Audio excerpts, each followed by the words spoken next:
ආයුබෝවන් තෙරුවන් සරණයි. දහම් පාසල් අවසාන බෞද්ධ සංස්කෘතිය පොතේ තුන්වෙනි පාඩමේ හතරවෙනි කොටස අපි සාකච්ඡා කරන්නට සූදානම් වෙන්නේ. පිරිවෙන දහම් පාසල් අපගේ YouTube නාලිකාව තුළින් දරුවන් කෙරෙහි දෙමව්පියන් සහ දෙමව්පියන් කෙරෙහි දරුවන් දැක්විය යුතු සිරිත් විරිත් පිළිබඳවයි සාකච්ඡා කරන්නේ. පවුල් ජීවිතයට ඇතුළත් වූ අඹු සැමියෝ වැඩිකල් නොගොස්ම දරුවන් ලබා දෙමව්පියන් බවට පත්වෙති. අඹු සැමි යුවලක් විදිහට විවාහ ජීවිතයට ඇතුළත් වෙන දෙපළක් ටික දවසක් යනකොට දෙමව්පියන් බවට පත් වෙනවා. පවුලක තවත් සමාජිකයන් සිටිය හැකි වුවද දෙමව්පියන් සමග ඉතා සමීප වන්නෝ දූ දරුවෝයි. තවත් සමාජිකයෝ සිටින්නට පුළුවන් පවුලේ. ඒ වුණාට දූ දරුවෝ තමයි ඊටාම සමීපයෙන් ඇසුරු කරන සමාජිකයෝ වෙන්නේ. සමාජයක පැවැත්ම ඇතිවන්නේ මව්පිය දූ දරුවන් අතර ඇති සම්බන්ධතාවය උඩය. සමාජයක යහපත් වූ පැවැත්මක් ඇති වෙන්නේ දෙමව්පියන් සහ දූ දරුවන් අතර ඇතිවෙනා වූ සම්බන්ධතාවයත් එක්ක. පවුලක අඹු සැමියන් වශයෙන් රඟපාන භූමිකාව හැරුණු විට තවත් භූමිකා දෙකක් ඔවුනට ප්‍රධාන වශයෙන් රඟපෑමට සිදුවේ. අඹු සැමියෝ විදිහට රඟපාන භූමිකාවට අමතරව තවත් භූමිකා දෙකක් රඟපාන්නට සිද්ධ වෙනවා. එකක් තම දරුවන් වෙත දෙමව්පියන් වශයෙන් රඟපාන භූමිකාව, අනෙක ඔවුන්ගේ දෙමව්පියන් වෙත දරුවන් වශයෙන් රඟපාන භූමිකාව. එක භූමිකාවක් තමයි දරුවන් විදිහට දෙමව්පියන් කෙරෙහි දක්වන්නා වූ භූමිකාව, දරුවන් වෙත දෙමව්පියන් විදිහට දක්වන භූමිකාව. එකක් දෙමව්පියන් වෙත දරුවන් විදිහට දක්වන භූමිකාව විදිහට. මෙසේ අඹු සැමියන් වශයෙන් සිටිමින් දෙමව්පියන් වශයෙන්ුත් දරුවන් වශයෙන්ුත් එක විට රඟපාන මෙම භූමිකාවන් නිසා පරම්පරා තුනක් එකට සම්බන්ධ වෙනවා. අඹු සැමියන් විදිහට ඉඳගෙන දෙමව්පියන් විදිහටත් දරුවන් වශයෙන් ඉඳගෙන දෙමව්පියන්ට දක්වන භූමිකාවත් විදිහට භූමිකා තුනක් දක්වන්න සිද්ධ වෙනවා. සමාජයේ අඛණ්ඩ පැවතුම සඳහා පැවතුම ඇති වන්නේ දෙමව්පිය දූදරු සම්බන්ධය නිසා බව මෙයින් පැහැදිලි. සමාජයේ අඛණ්ඩ පැවැත්ම ඇතිවන්නේ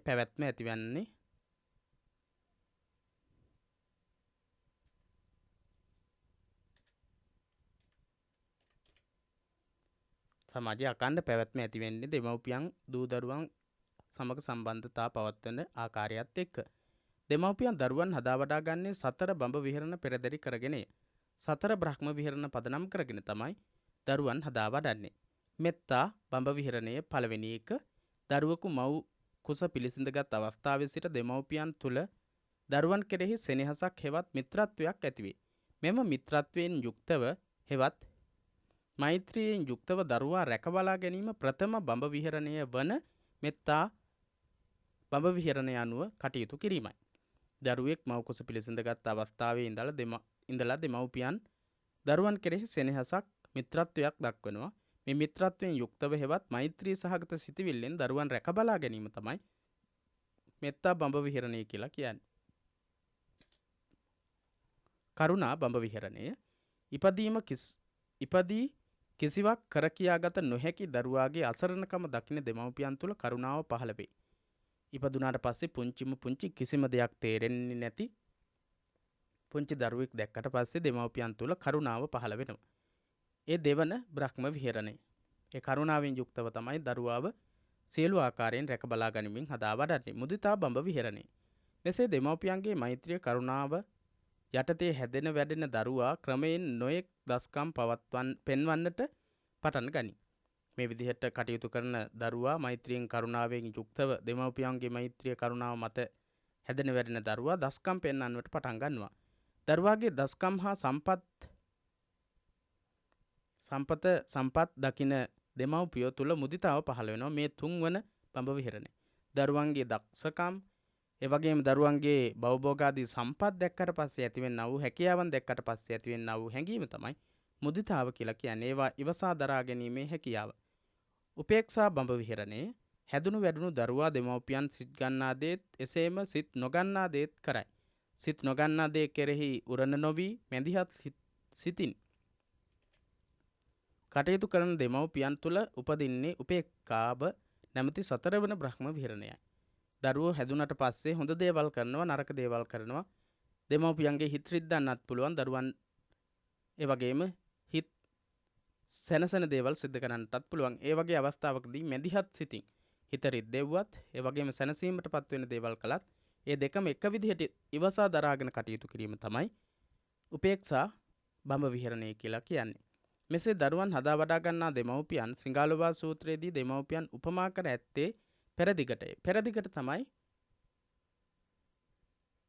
දෙමව්පියන් උපමා කරලා තියෙන්නේ. පෙරදිගින් නැගෙන සූර්යයා ලොව ඇති සියලු සචේතනික අචේතනික වස්තුන්ට ජීවය ලබා දෙයි. පෙරදිගින් නැගෙන සූර්යයා ඉර සචේතනික සහ අචේතනික සියලුම වස්තුන් වලට ජීවය ලබා දෙනවා, ශක්තිය ලබා දෙනවා.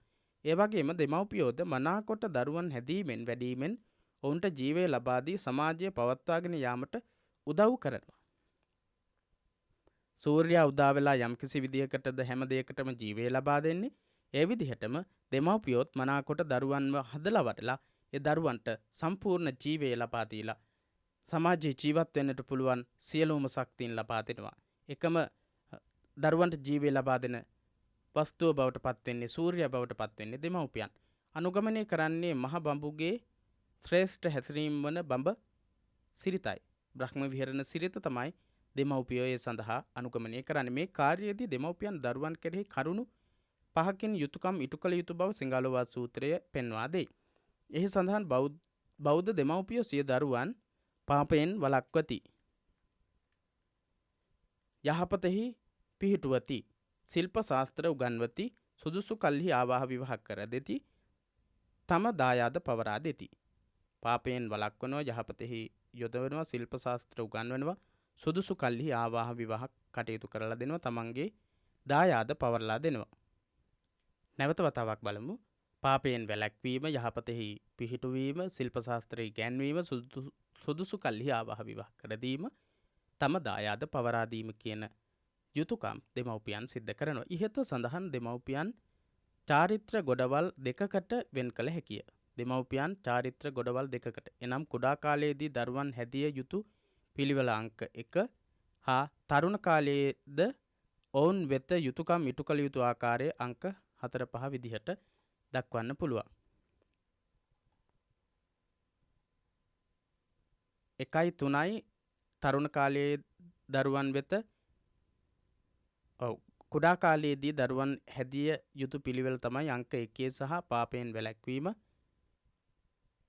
යහපතෙහි යෙදවීම සහ ශිල්ප ශාස්ත්‍ර ඉගැන්වීම කියන කරුණු 3 පුංචි කාලයේ දරුවන් හැදීමේදී උපයෝගී කරගන්නා වූ කරුණු. 4 වෙනි කරුණ සහ 5 වෙනි කරුණ තරුණ කාලයේද ඔවුන් වෙත යුතුයකම් ඉටු කළ යුතු ආකාරය. තරුණ කාලයට පත් වුණාට පස්සේ, තරුණ වුණාට පස්සේ ආවාහ විවාහ කර ගන්න කාලේ එනකොට ආවාහ විවාහ කර දීම සහ තමන්ට දායාද තියෙනවා නම් ඒවා පවරා දීම තරුණ කාලයේදී සිද්ධ කරන්නට ඕන 4 වෙනි කරුණ සහ 5 වෙනි කරුණ. ආහාර ඇඳුම් පැළඳුම් සැපයීමේදී පවා දෙමව්පියෝ දරුවන්ට මිහිරිතම දේ සපයා දීමට වෑයම් කරති. ආහාර පාන ඇඳුම් පැළඳුම් ලබා දෙද්දී හොඳම ඇඳුම් පැළඳුම් සහ මිහිරිම ආහාර පාන තමයි ලබා දෙන්නට කටයුතු කරන්නේ.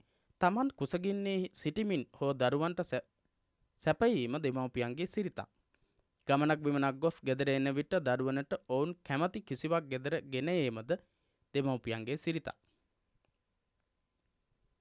මිහිරි දෙයක් ලදින් භාගයක් අනුභව කොටලා භාගයක් හින තබාගෙන අවුත් දෙන කෙනෙකු මෙන්.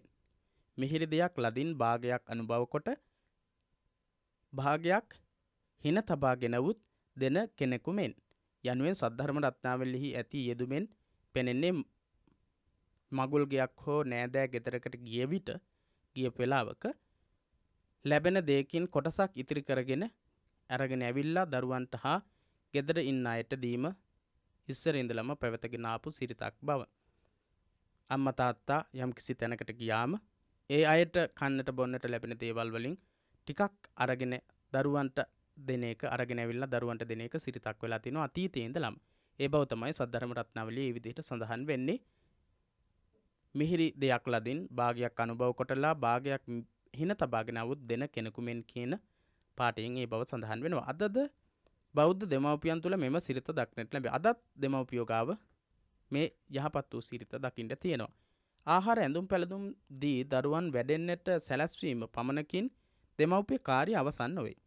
ආහාර ඇඳුම් පැළඳුම් දීලා දරුවන් වැඩෙන්න හැරීම විතරක් නෙවෙයි දෙමව්පියන්ගේ කාර්යභාරය වෙන්නේ.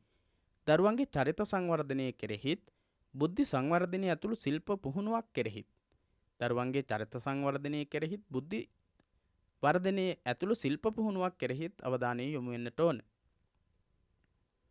පාපයෙන් වැළැක්වීම හා යහපතෙහි පිහිටුවීම යන්නෙන් අදහස් කරන්නේ චරිත වර්ධනයයි. චරිත සංවර්ධනය තමයි පාපයෙන් වැළැක්වීම සහ යහපතෙහි යෙදවීම තුළින් අපේක්ෂා කරන්නේ, අදහස් කරන්නේ. පස්පව් ඉවත් කළ යුතු වැරදි ලෙස බෞද්ධ ලෝකයා අතර සම්මත වී ඇත. පස්පව් පංචශීලයේ ආරක්ෂා කිරීම සිදු කළ යුතුයි කියන එක තමයි බෞද්ධයන්ගේ විශ්වාසය. එසේම සතර අගතියෙන් ඡන්ද, දෝෂ, බය, මෝහ ඈත් වී කටයුතු කිරීමද බෞද්ධයන් විසින් අපේක්ෂිතයි. ඡන්ද, දෝෂ, බය, මෝහ කියන අයහපත් ගති පැවතුම් වලිනුත් ඉවත් විය යුතු බව බෞද්ධ විශ්වාසය. එබැවින් ස්වකීය දරුවන් පස්පවින් හා සතර අගතියෙන් ඉවත් කොට දස කුසල් ආදීෙහි හෙවත් සමාජ සම්මත යහපත් පැවැත්මෙහි යෙදවීම බෞද්ධ දෙමව්පියන්ගේ සිරිතක්. පස්පව් වලින් සහ සතර අගතියෙන් දුරු කරලා දස කුසල් ආදීන් යුක්තව දරුවන් නිර්මාණය කිරීම, සමාජ සම්මත යහපත් වූ දේවල් සහිතව දරුවන් පෝෂණය කිරීම තමයි වැදගත් වෙන්නේ, සමාජය අපේක්ෂා කරන්නේ. දරුවෙකු ලොකු මහත් වී අනාගතයේදී උසස් ජීවිතයක් ගෙන යනවා දැකීමට දෙමව්පියෝ බලාපොරොත්තු වෙනවා. මේ සඳහා අධ්‍යාපනයක් හා ශිල්ප පුහුණුවක් අවශ්‍යයි. සමාජයේ යහපත් විදිහට ජීවත් වීම සඳහා ශිල්ප පුහුණුවක් ඕන. ඒ සඳහා කටයුතු සැලැස්වීම දෙමව්පියන්ගේ වැදගත්ම යුතුයකම. විශේෂයෙන් ධාර්මිකයයි සැලකෙන රැකියාවක් තෝරා ගැනීමට හැකිවන අන්දමින් ශිල්ප පුහුණුවක් දරුවාට ලබා ගැනීමට සැලැස්වීම බෞද්ධ දෙමව්පියන්ගේ යුතුයකමක්. විශේෂයෙන්ම ධාර්මික කියලා අපි කතා කරන රැකියාවක් තෝරා ගන්නට නම් හොඳ ශිල්ප පුහුණුවක් දරුවෙට තියෙන්න ඕනේ. එහෙනම් මේ යහපත් වූ රැකියාවක් කරන්න පුළුවන් ශිල්ප පුහුණුවක් දරුවන්ට ලබා දීමත් දෙමව්පියන්ගේ යුතුයකමක්. පුරාණයේදී නම් පියාගේ ශිල්පය පුතා මැනවින් පියා යටතේම ඉගෙන ගත්තේ. ඉස්සර කාලේ නම් තාත්තා දන්න ශිල්පය පුතා තාත්තගෙන්ම ඉගෙන ගන්නවා. තාත්තත් එක්ක වැඩ කරලා ඒ ශිල්පය ඉගෙන ගන්නවා. ජීවත් වීමට අවශ්‍ය මූලික කුසලතා හා මූලික සිරිත් විරිත් දරුවන් ඉගෙන ගත්තේද දෙමව්පියන්ගෙන්. සමාජයේ ජීවත් වීමට අවශ්‍ය මූලික කුසලතාවේ හා මූලික සිරිත් විරිත් ඉගෙන ගත්තේ දෙමව්පියන්ගෙන්. මේ නිසා දෙමව්පියන්ට පූර්වාචාර්යයෝ යයිද කියති. පුබ්බාචාර්ය කියලා කියනවා. දෙමව්පියන්ගෙන් සියලුම දේවල් ඉගෙන ගන්න නිසා පූර්ව ආචාර්යවරු විදිහට තමයි දෙමව්පියන් සලකන්නේ. දරුවන් සුදුසු වයසට පත් කල්හි ඔවුනට සුදුසු ආවාහ විවාහ කර දීමද විශේෂයෙන් පෙරදිග රටවල දෙමව්පියන්ගේ සිරිතයි. පෙරදිග රටවල් වල දෙමව්පියන්ගේ සිරිත තමයි සුදුසු කාලයක් ආවට පස්සේ සුදුසු කාලය ආවට පස්සේ ඒ අයට ආවාහ විවාහ කටයුතු කරලා දීම. බෞද්ධ දෙමව්පියෝ මේ සඳහා විශේෂ සැලකිල්ලක් දක්වනවා. බෞද්ධ දෙමව්පියෝ ආවාහ විවාහ කටයුතු කර දීමේදී විශේෂ සැලකිල්ලක් දක්වනවා. ස්වකීය වැඩිහිටි දරුවන් සාර්ථක විවාහ ජීවිතවලට ඇතුළත් වී සිටිනු දකින්නතුරු බෞද්ධ දෙමව්පියෝ දරුවන් කෙරෙහි කළ යුතු යුතුයකම් සම්පූර්ණ කළ බවක් නොපිළිගනිති. ආවාහ විවාහ ආදී කටයුතු සියල්ලක්ම සම්පූර්ණ කරනකන් දෙමව්පියෝ තමන්ගේ යුතුයකම් සියල්ලක්ම ඉෂ්ට කළා කියලා සලකන්නේ නැහැ. ඒ යුතුයකම් ටිකත් ඉෂ්ට කරලා ඉවර වුණාට පස්සේ තමයි තමන්ගේ යුතුයකම් සියල්ලක්ම සම්පූර්ණ කළා කියලා දෙමව්පියෝ විශ්වාස කරන්නේ. එසේම මෙහිදී දෙමව්පියන් අදූරදර්ශී පිළිවෙත් අනුගමනය කළහොත් කුඩා කල සිට දෙමව්පිය දූ දරුවන් අතර වැඩිගෙන සම්බන්ධතා දෙදරා යන අවස්ථාද දක්නට ලැබේ. ආවාහ විවාහ කටයුතු වලදී ඉතාමත් කල්පනාකාරී වේ දේවල් සිද්ධ කරන්නට ඕනේ. එහෙම නැත්නම් දෙමව්පියන් සමහර වෙලාවට වැරදි තීරණ අරගෙන දරුවන්ගේ ජීවිත විනාශ කරන අවස්ථාවනුත් දකින්න තියෙනවා. බෞද්ධ සම්ප්‍රදාය ජීවිතයේ අවසානයේ දක්වාම දෙමාපිය දූදරු සම්බන්ධතාවය පවත්වාගෙන යාම බැවින් මෙහිදීද සැලකිලිමත් වීම විශේෂයෙන් අවශ්‍යයි. බෞද්ධ සම්ප්‍රදාය තමයි ජීවිතයේ අවසානයේ දක්වාම දෙමව්පියන් සහ දූදරුවන් අතර සම්බන්ධතාවය පවත්වාගෙන යාම සිදු කළ යුතුයි කියන එක. එතකොට ආවාහ විවාහ කටයුතු ආදීන් පස්සේ දෙමව්පිය දූදරු සම්බන්ධතාවය හොඳින් පවත්වාගෙන යන්නට නම් මේ කටයුතු හොඳින් සිද්ධ වෙන්නට ඕන. තමන් උපයාගත් ධනයෙන් ඉතිරි වී ඇති යමක් ඇතොත් දරුවන්ට ඒවා දායාද වශයෙන් බෙදා දී දරුවන්ගේ ආර්ථික ජීවිතයට උදව් කිරීමද දෙමව්පියන්ගේ සිරිතක්. තමන් උපයාගත් ධනයක් තියෙනවා නම් වස්තුවක් තියෙනවා නම් ඒවා පවරා දීලා කටයුතු කිරීමත් දෙමව්පියන්ගේ යුතුයකමක්. සමහර බෞද්ධ දෙමව්පියෝ දරුවන්ට දායාදයක් දීම යුතුයකමක් වශයෙන් සලකලා කල් තියාම අර පරිස්සමෙන් කටයුතු කරලා යමක් ඉතුරු කරගෙන ගන්න උත්සාහ කරනවා, ඉතුරු කරගන්නවා. දායාද දීමේදී සමානාත්මතා ගුණයෙන් යුක්තව කටයුතු කොට සාධාරණව දරුවන් අතර බෙදා දීම යුතුයකමක්. දායාද පවරද්දිත් දරුවන්ට සමාන විදිහට ඒවා පවරලා දීලා කටයුතු කරන්නට ඕනේ. එහෙම නැතිනම් ගැටලු ඇති වෙන්න පුළුවන්. එසේ නොවුවහොත් දරුවන් අතර අසමගිකම් ඇතිවීමටත් දෙමව්පියන් කෙරෙහි විශ්වාසය අඩුවීමටත් හේතුවක් වෙන්න පුළුවන්. ඥාතීත්වයේ රැකෙන්නේ විශ්වාසය මතයි. විශ්වාසා පරමාඥාති කියලා දක්වනවා. ඥාතීත්වයේ ගොඩනැගෙන්නේ, රැකෙන්නේ, ආරක්ෂා වෙන්නේ විශ්වාසය මත. දෙමව්පියන් සිය යුතුයකම් ඉටු කරන්නේය යන හැඟීම දරුවන් තුළ ඇති විය යුතුයි. දෙමව්පියෝ අපිට යුතුයකම් ඉෂ්ට කරනවා කියන එක දරුවන්ට දැනෙන්න ඕන. දෙමව්පියන්ගේ බසට දරුවන් අවනත වන්නේ එතකොට. එසේ වූ කල දරුවන්ගේ අභිවෘද්ධියද ඇතිවේ. දරුවන්ගේ අභිවෘද්ධිය එතකොට ඇති වෙනවා. දෙමව්පියන්ගේ අනාගත ආරක්ෂාවද සහතික වේ. දෙමව්පියන් එක්ක ගොඩනැගෙන විශ්වාසයත් එක්ක දෙමව්පියෝ අපිට යුතුයකම් ඉෂ්ට කළා, ඉෂ්ට කරනවා කියන විශ්වාසය ඇති වුණාම දෙමව්පියෝ අනාගතයේදී ආරක්ෂිත පිරිසක් බවට පත් වෙනවා. එහෙම නැත්නම් අනාරක්ෂිත පිරිසක් බවට පත් වෙනවා. පවුලක පියා මරණාසන්න වූ විට වැඩිමහල් පුත්‍රයා ළඟට කැඳවා පවුලේ වැඩ කටයුතු පිළිබඳ වගකීම් ඔහුට පැවරීමද බොහෝ විට කරන සිරිතක්. පවුලක පියා මරණාසන්න වුණාම වැඩි විටපත් වෙලා මරණාසන්න වුණාම වැඩිමහලු පුතාට කතා කරලා ඒ කටයුතු පවරන එක අතීතයේ පැවතුණු සිරිතක්. මෙබඳු අවස්ථාවල උදාහරණ සාහිත්‍යයෙන්ද හමුවේ. උදාහරණ මේ සම්බන්ධව සාහිත්‍යයෙන් හම්බ වෙනවා. සද්ධර්මාලංකාරයේ සරණ ස්ථවිර වස්තුවේ හමුවන මෙබඳු අවස්ථාවන් පහත දැක්වේ. සද්ධර්මාලංකාරයේ සරණ ස්ථවිරයන්ගේ කතාවේ මේකට උදාහරණ අවස්ථා කීපයක් අපිට හම්බ වෙනවා. අපි බලමු මේ අවස්ථා මොනවද කියලා. ඉක්බිතියේ දරු දෙදෙනා බාල අවස්ථාවෙහිම තුමු දෙදෙන කාලක්‍රියා කරන්නාහු තබන් මරණාසන්නෙහි වැඩිමහලු පුතණුවන් සමීපයට කැඳවා එම්බා දරුවෙනි. තොප නිසි ස්ථානයක සලස්වා ලිය නුහුණුවම්හ. එබැවින් අපගේ මේ ගෙහි යම් සැපතෙක් ඇත්නම් ඒ සියල්ලම තෙපිම අරගන්ව. තොපගේ බාල නැගණියන් වැඩි යෝග්‍ය වූ කල සියලු අභිවෘද්ධියට පමුණුවා සැපතෙහි පිහිටුවාලීමද තොපට බාරය. නැවත වතාවක් බලමු. ඉක්බිති ඒ දරු දෙදෙනා බාල අවස්ථාවෙහිම තුමූ දෙදෙන කාලක්‍රියා කරන්නාහු තමන් මරණාසන්නයෙහි වැඩිමහලු පුතණුවන් සමීපයට කැඳවා එම්බා දරුවෙනි තොප නිසි ස්ථානයක සලස්වා ලිය නුහුණුම්හ. එබැවින් අපගේ මේ ගෙයි යම් සැපතෙක් ඇත්නම් ඒ සියල්ලම තෙපිම අරගන්ව. තොපගේ බාල නැගණියන් වැඩි යෝග්‍ය වූ කල සියලු අභිවෘද්ධියට පමුණුවා සැපතෙහි පිහිටුවලීමද තොපට භාරය කියලා බාල නැගණියන් අතගෙන වැඩිමහලු පුතණුවන් අතට පාවා දීම තුමු දෙදෙන කාලක්‍රියා කළහ. මේ විදිහට සඳහන් වෙනවා. සද්ධර්මාලංකාරයේ ජයම්පතිකා වස්තුවේද මෙබඳු අවස්ථාවක් දැක්වේ. සද්ධර්මාලංකාරයේ ජයම්පතිකා වස්තුවේත් මේ වගේ අවස්ථාවක් තියෙනවා.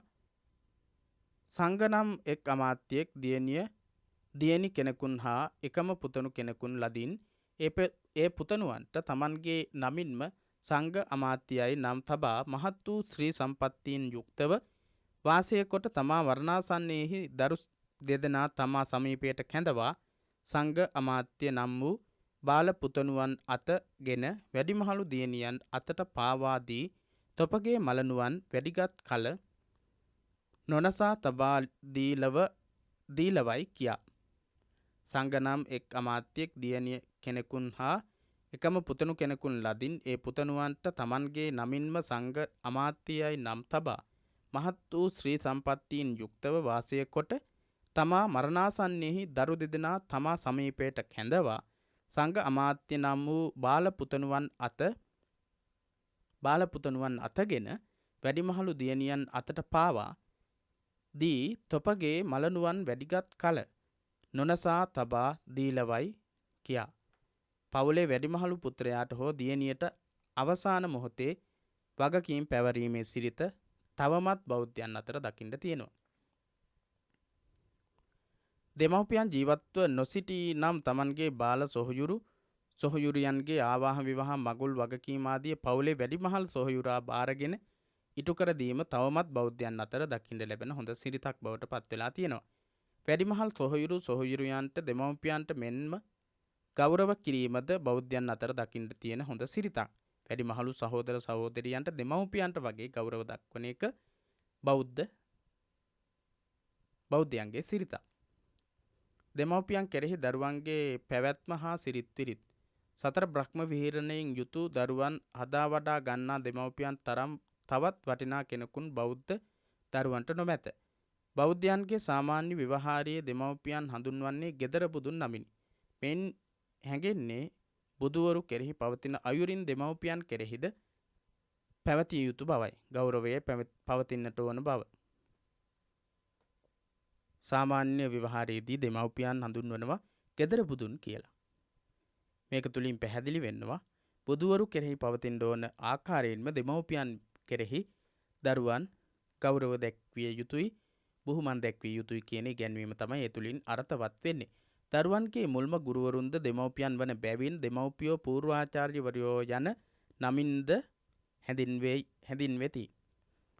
දරුවන්ගේ මුල්ම ගුරුවරුද දෙමව්පියෝ, ගුරුවරු වෙන්නේ දෙමව්පියෝ. ඒ නිසා පූර්වාචාර්යවරයෝ බවට පත් වෙනවා කියලා අපි මීට කලිනුත් ඉහතිනුත් කතා කළා. එසේනම් දක්ෂිනාර්හ වන ගුරුවරුන් කෙරෙහි පිළිපදින අයුරින්ද දෙමව්පියන් කෙරෙහි දරුවන් පිළිපැදිය යුතුයි. දක්ෂිනාර්හ වෙන ගෞරවයට පාත්‍ර විය යුතු ගුරුවරු වගේම දෙමව්පියොත් ගුරුවරුන්ගේ ගෞරවයත් ලැබිය යුතුයි. මොකද පූර්වාචාර්යවරු වෙන නිසා. දරුවෝ කුඩා කාලයේදී දෙමව්පියන්ගෙන් යැපෙන්නන් වශයෙන් වෙසෙති. දරුවෝ පුංචි කාලේ දෙමව්පියන් යටතේ යැපෙන පිරිසක් වෙනවා. වයසට ගිය විට දෙමව්පියෝ දරුවන්ගෙන් යැපෙන තත්ත්වයට පත් වෙනවා. මේ අවස්ථා දෙකෙහි දරුවන් දෙමව්පියන් කෙරෙහි කළ යුතු සිරිත්වල යම් යම් වෙනස්කම් ඇත්තේ. මේ අවස්ථා දෙකේදී දරුවන් දෙමව්පියන් කෙරෙහි කළ යුතු යුතුයකම් වල සිරිත් විරිත්වල වෙනස්කම් තියෙනවා. දෙමව්පියන්ගේ අවවාද පිළිගැනීමෙන්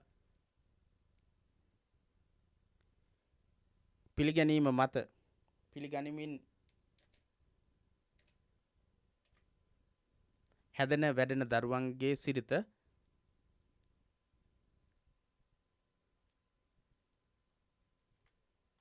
දෙමව්පියන්ගේ අවවාද පිළිගැනීම හැදෙන වැඩෙන දරුවන්ගේ සිරිත දෙමව්පියන් දරුවන්ට කිසිවිටකත් අහිතක් නොහිතන බැවින් ප්‍රශ්නයෙන් තොරව දෙමව්පියන්ගේ අවවාද පිළිගැනීමට බෞද්ධ දරුවන්ගේ සිරිත. දෙමව්පියෝ දරුවන්ට කිසිම විටක අහිත දෙයක් සිද්ධ කරන්නේ නැහැ. ඒ නිසා ප්‍රශ්නයක් නැතිව දෙමව්පියන්ගේ අවවාද පිළිගැනීම දරුවන් අනිවාර්යෙන් සිද්ධ කරන්නට ඕන. දෙමව්පියෝ යම්කිසි අවවාදයක් දෙනවා නම් දරුවන්ගේ යහපත පිණිසමයි ඒ අවවාදය ලබා දෙන්නේ. කුඩා කාලයේදී දෙමව්පියනට කරන සැලකිල්ල නම් දෙමව්පියන්ගේ අවවාද පිළිගැනීමයි. පුංචි කාලයේදී දෙමව්පියන්ට කරන ලොකුම ගෞරවයේ බවට පත් වෙන්නේ සැලකිල්ල වෙන්නේ දෙමව්පියෝ කියන දේවල් අවවාද පිළිපදින එක. වැඩිහිටියන් වී ජීවිතයේ වගකීම්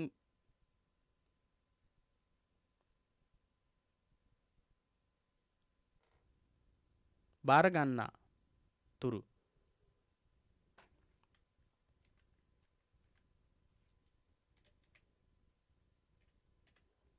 වැඩිහිටියන් බවට පත් වෙලා දරුවෝ වගකීම් බාර ගන්නකන් දෙමව්පිය ආරක්ෂාව යටතේ වෙසෙන දරු දැරියන් හෝ තරුණියන් විසින් දෙමව්පියන්ගේ අනුදැනීමක් හෝ අනුමැතියක් නොමැතිව තීරණ ගනු ලැබීම බෞද්ධ සිරිතක් නෙවේ. මේ සඳහා හොඳ උදාහරණයක් සද්ධර්ම ලංකාරයෙහි කිංචි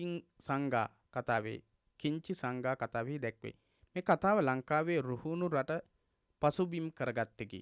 රුහුණු රටේ තමයි මේ කතාව දකින්න තියෙන්නේ. වරක් සක්‍රයා ලස්සන තරුණයෙකුගේ වෙස්ගෙන මහමග උන් රූපත් තරුණියකට විවාහ යෝජනාවක් ඉදිරිපත් කරයි. එම යෝජනාවට තරුණිය දුන් පිළිතුර දෙමව්පියන් යටතේ හැදුන වැඩුණ බෞද්ධ තරුණියකගේ ආකල්පය පිළිඹු කරයි. එක දවසක් ලස්සන තරුණියෙකුගේ වෙසක් අරගෙන මාර්ගයේ හිටපු තරුණියක් ළඟට සක්‍රයා එනවා. ඇවිල්ලා ඇයට විවාහ යෝජනාවක් ඉදිරිපත් කරනවා. ඒ අවස්ථාවේදී තරුණිය දුන්නු පිළිතුර දෙමව්පියන් යටතේ හැදුන වැඩුණු බෞද්ධ තරුණියකගේ ආකල්පය ප්‍රකාශයට පත් කරන ප්‍රකාශයක්. එබස් අසා කුමාරිකාවෝ ස්වාමීනි නුඹ වහන්සේ කීයේ කාරණයමය මේ ලෝකයෙහි පුරුෂාභරණයක් නැති ස්ත්‍රී ජනයෝ කෙනෙක් ආභරණ පැළඳගෙන සිටියාහු වී නමුත් නොහොබනා වූමය. කාන්තාවක් ස්වාමි පුරුෂයෙක් නැතිවින්නවා නම් ආභරණ ඇඳගෙන හිටියත් බබලන්නේ නැහැ. යම් ස්ත්‍රියකට ගෙහිමි පුරුෂයෙකු නැත්නම් වැන්දමු තැනැත්ති යයි නින්දා බෙනෙති. යම් කිසි කෙනෙක්ට පිරිමියෙක් නැත්නම් ස්වාමි පුරුෂයෙක් නැත්නම් වැන්දපු තැනැත්තිය කියලා නින්දා ලබන්නත් වෙනවා, නින්දා ලබනවා. එසේ වූ වැන්දපු තැනැත්තිය සියලු දුකට භාජන වන්නේය. එහෙම වුණොත් ඒ වැන්දපු කාන්තාව සියලුම දුක්වලට බඳුන් වෙනවා. එසේ වී නමුත් මාගේ මව්පිය දෙදෙනා තමන් එනතෙක් මා මෙතන සිටින්නට අවවාද කොට ගියාහුය. දෙමව්පියෝ දෙන්නා එතෙන්ට එනකන් ඉන්න කියලා තමයි අම්මයි තාත්තයි දෙන්නා ගිහිල්ලා තියෙන්නේ. දෙමව්පියෝ නම් දරුවන්ට වැඩි කැමැත්තෝය. දරුවන්ට ගොඩක් කැමති දෙමව්පියෝ ආදරේ. එසේ වූ දෙමව්පියන්ගේ බස් නොගිවිස සිතුවක් කළ දරු කෙනෙක් ඇත්නම් එසේ වූ නොකීකරු දරුවෝ මෙලොව නොයෙක් ව්‍යසනයෙන්ට පැමිණ පරලොව දුගතියට පැමිණේ. එහෙම දෙමව්පියන්ගේ වදනට පිටින් කටයුතු කරන අයට මේ ලෝකයේදීත් එවගේ මැරුණට පස්සෙත් අයහපතක් සිද්ධ වෙන්න පුළුවන්, දුගතිගාමී වෙන්නට පවා පුළුවන්. ඉතින් මාගේ මව්පිය දෙදෙනා තොප කෙරෙහි ඉන්ට කිව්නම් ඉඳිමි. ඔබත් එක්ක එන්න කියලා කිව්වනම් එන්න පුළුවන්. එසේ අනු නොදන්නාහු වී නම් තොප හා සමග නොවැසෙමි කීහ. ඔබත් එක්ක එන්න එපා කියලා කිව්වනම් එන්න කියලා නැත්නම් මට එහෙම එන්න බැහැ කියන ප්‍රකාශයක් ඒ තුලින් කියවෙන්නේ. තරුණයෙකුට හෝ තරුණියකට තමන්ගේ අභිමතය අනුව කටයුතු කිරීමට බෞද්ධ සම්ප්‍රදාය යටතේ ඉඩක් නැතැයි යමෙක් සිතන්නේ නම් ඒ වැරදිය. තරුණයෙකුට හෝ තරුණියකට තමන්ගේ අභිමතය අනුව කටයුතු කිරීමට බෞද්ධ සම්ප්‍රදායේ ඉඩක් නැහැ කියලා හිතුවොත් ඒක වැරදි. දෙමව්පියන්ට කරුණු පහදා දී ඔවුන්ගේ ආශිර්වාදයේද ඇතිව කටයුතු කිරීම බෞද්ධ සිරිතක් බවය මෙහිදී අවධාරණය කරනුයේ. මෙතනදී අවධාරණය කරන්නේ දෙමව්පියන්ගේ අනුමැතිය ඇතිව ආශිර්වාදය ඇතිව කටයුත්තක් කිරීම වරදක් නොවන බව. ඉගෙන ගන්නා කාලයේදී හොඳින් ඉගෙනීම් කටයුතු කිරීමද දෙමව්පියන්ට කරන සැලකිල්ලක්. දෙමව්පියෝ දරුවන් හොඳින් ඉගෙන ගනු දකින්නට කැමැති. දෙමව්පියන් සතුටු කිරීම දරුවන්ගේ යුතුයකමක්. බෞද්ධ දරුවෝ උදේ පාසල් යන්නට ප්‍රථම දෙමව්පියන්ට වැඳ නමස්කාර කරනවා. එසේම රාත්‍රියේ නිින්දට යාමට ප්‍රථමද දෙමව්පියන්ට වැඳ නමස්කාර කිරීම බෞද්ධ දරුවන්ගේ හොඳ යහපත් සිරිතක්. ඈත ගමනක් බිමනක් යන විට හෝ දවස් කිහිපයකට හෝ ගෙදරින් පිටව යද්දී දෙමව්පියන් වැඳ ඔවුන්ගේ ආශිර්වාදය ලබා ගැනීම ඉස්සර ඉඳලම සිද්ධ වෙන හොඳ සිරිතක්. කුඩා සේනක කුමරු ශිල්ප ඉගෙනීමට යාමට ප්‍රථම දෙමව්පියන් නැමැති බව කාව්‍යසේකරය කියන්නේ මෙන්න මේ විදිහට. කුඩා සේනක කියන කුමාරයා ශිල්ප ශාස්ත්‍රය ඉගෙන ගන්න යන්න කලින් යන්න ලෑස්ති වෙලා දෙමව්පියන් වැඳ නමස්කාර කරපු ආකාරය කියවෙනවා කාව්‍යසේකරයේ මෙන්න මේ විදිහට. දෙමව්පිය සිනෙහැති වඳිනුව පාපියුම් පෙති එකුමරු නැමී ගති ඔවුන් කඳුලින් පිටතෙමි ගති. දෙමව්පිය සිනෙහැති වඳිනුව පාපියුම් පෙති එකුමරු නැමී ගති ඔවුන් කඳුලින් පිටතෙමි ගති. දෙමව්පියන්ගේ සතුටු කඳුලින් කුමරාගේ පිට තෙමීම කුමරා ලද ආශිර්වාදයක්. කුමාරයා වඳිනකොට දෙමව්පිය සිනෙහැති, දෙමව්පියන්ට සෙනෙහස තියෙන වඳිනුව පා පියුම් පෙති. සෙනෙහසින් දෙමව්පියන්ගේ පා වඳින්න, පා පියුම් පෙති වඳින්න. එකුමරු නැමී ගති, ඒ කුමාරයන් නැමුණා. ඒ වෙලාව ඔවුන් කඳුලින් පිට තෙමී ගති. කුමාරයාගේ පිට තෙමුණා අම්මගේ තාත්තගේ කඳුළු වලින්. ඒක ආශිර්වාදයක්. එබඳු අවස්ථාවකදී මාගේ පුතාට තුනුරුවන් සරණයි හෝ මගේ දුවට තුනුරුවන් සරණයි ආදී වශයෙන් සෙත් පැතීම දෙමව්පියන්ගේ සිරිතක්. ඒ වගේ ඇස් වලින් කඳුළු වැටෙන්නේ ආදරයේ සෙනෙහස නිසා. ඒ වගේ අවස්ථාවකදී මගේ පුතාට ආශිර්වාද ලැබේවා කියලා තෙරුවන් සරණයි හෝ දෙවි පිහිටයි හෝ මොන විදිහේ හෝ ආශිර්වාදයක් යහපතක් වේවා කියලා හෝ ප්‍රාර්ථනා කළොත් ඒක අනිවාර්යෙන් ඉෂ්ට වෙනවා.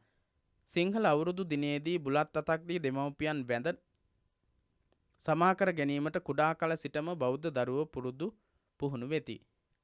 වරදක් වෙලා තියෙනවා නම් ඒකට සමාව දෙන්නට කියලා බුලත් හුරුල්ලක් දීලා සිංහල අලුත් අවුරුද්දට දෙමව්පියන්ට වන්දනා කිරීම අතීතයේ ඉඳලා පවතින ඉතාමත් උසස් සිරිතක්. දෙමව්පියන් ළඟට ආවිට වාඩි වී සිටින අසුරෙන් නැගී සිටීමද බෞද්ධ දරුවන්ගේ සිරිතක්.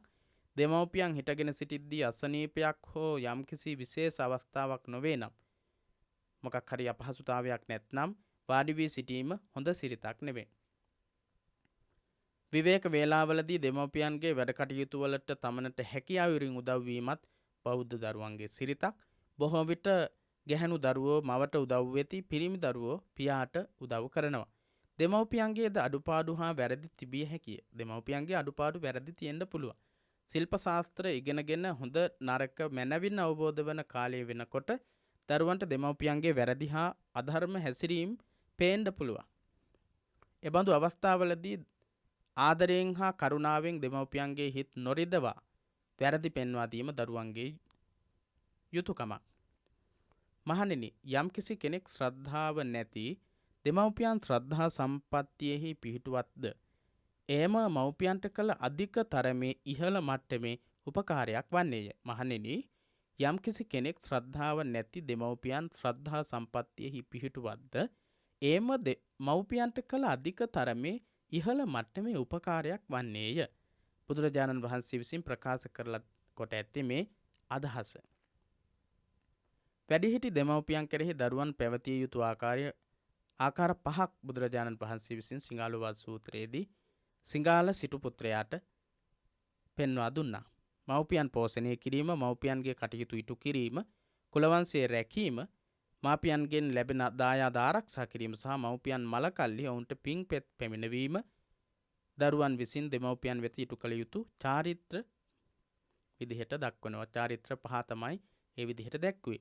මව්පියන් පෝෂණය කිරීම, මව්පියන්ගේ කටයුතු ඉටු කරලා දීම, කුලවංශයේ රැකීම, මව්පියන්ගෙන් ලැබෙන දායාද ආරක්ෂා කිරීම, මව්පියන් මැරුණට පස්සේ මිය ගියාට පස්සේ එයාට පින් දහම් සිද්ධ කරලා පින් අනුමෝදන් කිරීම.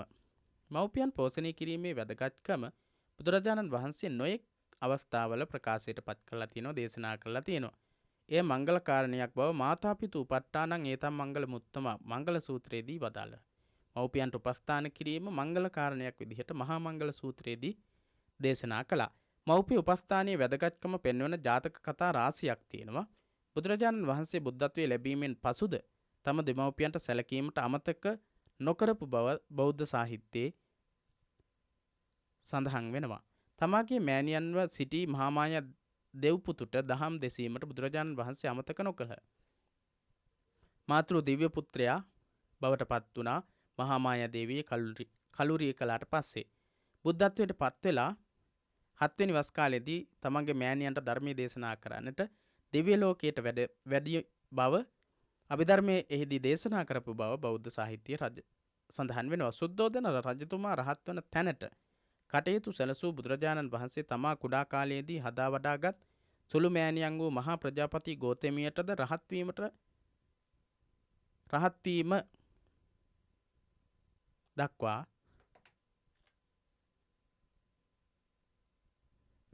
දක්වා උදව් කොට ඇය වෙනුවෙන් මෙහෙණි සස්නද ආරම්භ කළසේක.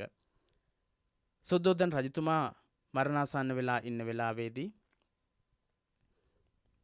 ඇවිල්ලා අග්‍රශ්‍රාවකින් දෙනම වහන්සේත් එක්ක සුද්ධෝදන රජතුමාගේ හිස අත ගාමින් ධර්මයේ දේශනා කරපු බව බෞද්ධ සාහිත්‍යයේ සඳහන් වෙනවා.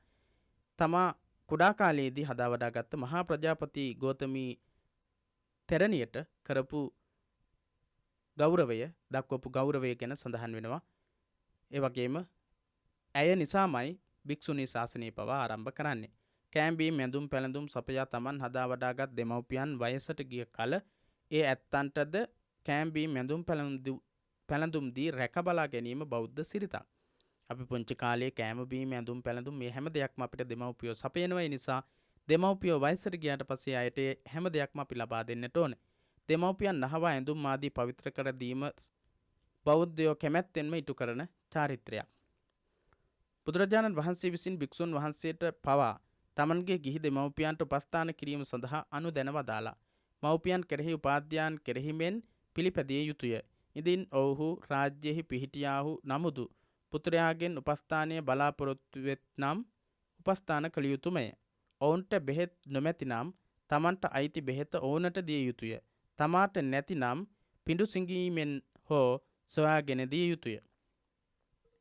නැවත වතාවක් බලමු. මව්පියන් කෙරෙහි උපාධ්‍යයන් කෙරෙහි මෙන් පිළිපැදිය යුතුය.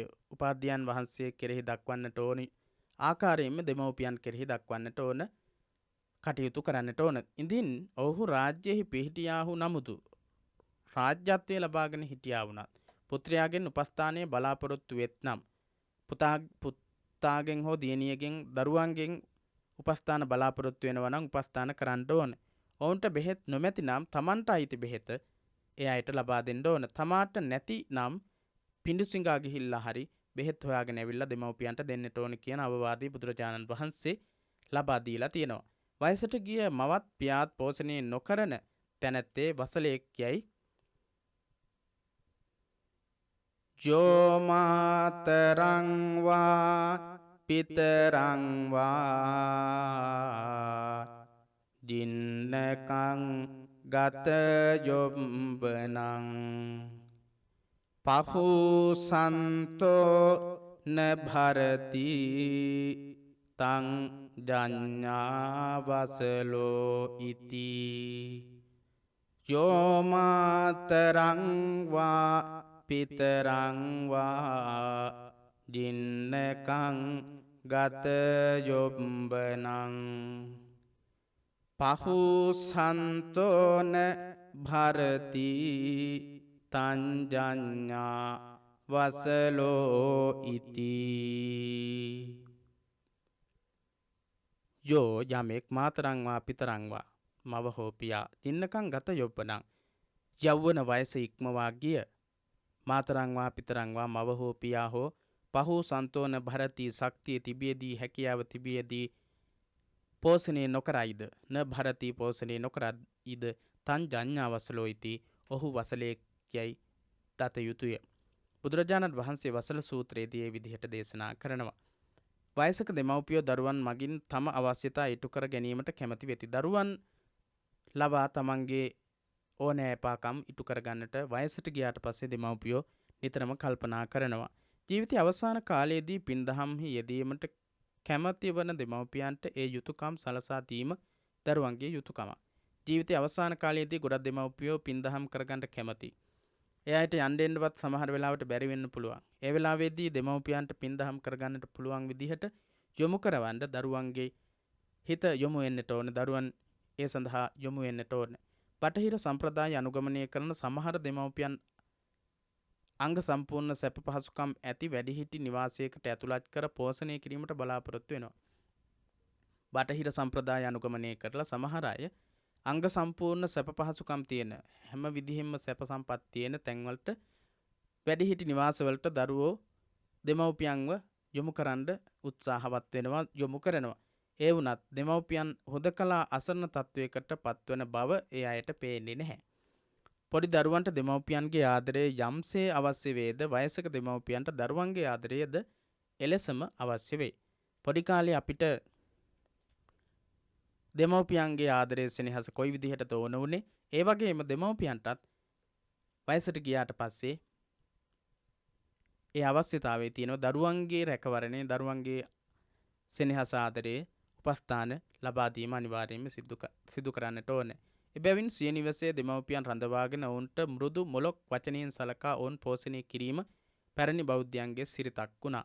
ගුණධර්ම අගය කරන දරුමල්ලන් හදා වඩා ගැනීමෙන් කුල වංශයේ දියුණු කිරීමද දෙමව්පියන්ට කරන සැලකිල්ලක්. ගුණධර්ම අගය කරන දරුමල්ලන් හදා වඩා ගැනීමෙන් කුල වංශයේ දියුණු කිරීම දෙමව්පියන්ට කරන ලොකු සැලකිල්ලක් වෙනවා. දෙමව්පියන්ගේ හෝ කුල පරම්පරාවේ තිබූ ශ්‍රේෂ්ඨ ගතිගුණ නොනසා ඉදිරියට පවත්වාගෙන යෑමත් බෞද්ධයන්ගේ සිරිතක්. ඒ දෙමව්පියන්ට කරන ගෞරවයක්. ධර්මපාල ජාතකයෙහි ධර්මපාල පවුලෙහි ඇත්තෝ පරම්පරාවෙන් පරම්පරාවට ඔවුන්ගේ ආදී මුතුන් මිත්තන් රැකගෙන ආ පස් පවින් වෙන්වීම ආදී ගුණධර්ම ඉදිරියට රැකගෙන ආපු ආකාරයේ ධර්මපාල ජාතිකයේ සඳහන් වෙනවා. මේ අයුරින් කුලවංශය රැකීම උසස් බෞද්ධ සිරිතක් විදිහට සාකච්ඡා කරන්න පුළුවන්. මව්පියන්ගේ අඩුපාඩු තිබුණත් පරිභවයට ලක් කිරීම බෞද්ධයන්ගේ සිරිතක් නෙවෙයි. මව්පියන් මැරුණට පස්සේ පින් දහම් කරලා පින් අනුමෝදන් කිරීම ආදී කටයුතුත් දරුවන්ගේ යුතුයකමක් වෙනවා. මව්පියන්ගේ මරණයෙන් 3 දිනක් ගත වූ තැන, 7 දිනක් ගත වූ තැන හා වර්ෂයක් ගත වූ තැන ආදී වශයෙන් ඊට පස්සෙත් වාර්ෂිකවත් දානෙ දීලා පින් අනුමෝදන් කිරීම ආදී කටයුතු මව්පියන්ට පින් පැමිණවීම නොකඩවාම පවත්වාගෙන යන සිරිතක් බවට පත් වෙනවා. ඒ සිරිත මගහරවන්නට නැතිව දරුවන් හැටියට ඉදිරියටම පවත්වාගෙන යන්නට කටයුතු කළ යුතු වෙනවා. එසේනම් පාඩම තරමක් දීර්ඝ වුණා. දහම් පාසල් අවසාන විභාගයට නියමිත බෞද්ධ සංස්කෘතිය පොතේ 3 වෙනි පාඩමේ 4 වෙනි කොටසයි අපි කතා කළේ දරුවන් කෙරෙහි දෙමව්පියන් සහ දෙමව්පියන් කෙරෙහි දරුවන් දැක්විය යුතු සිරිත් විරිත් පිළිබඳව අපි සාමාන්‍ය විදිහට පාඩම සාකච්ඡා කරගෙන ගියේ. විශේෂ කරුණු අපි විශේෂ කරලා දක්වලා තියෙනවා. නැවත නැවත මේ පාඩම් නරඹනකොට අවශ්‍ය විෂය කරුණු ඔබට මතක තබා ගන්නට පුළුවන්කම හැකියාව ලැබේවි. එසේනම් ඊළඟ පාඩමෙන් හමු වීමේ බලාපොරොත්තු වෙමින් මේ පාඩමෙන් මේ කොටසින් ඔබෙන් සමුගන්නවා.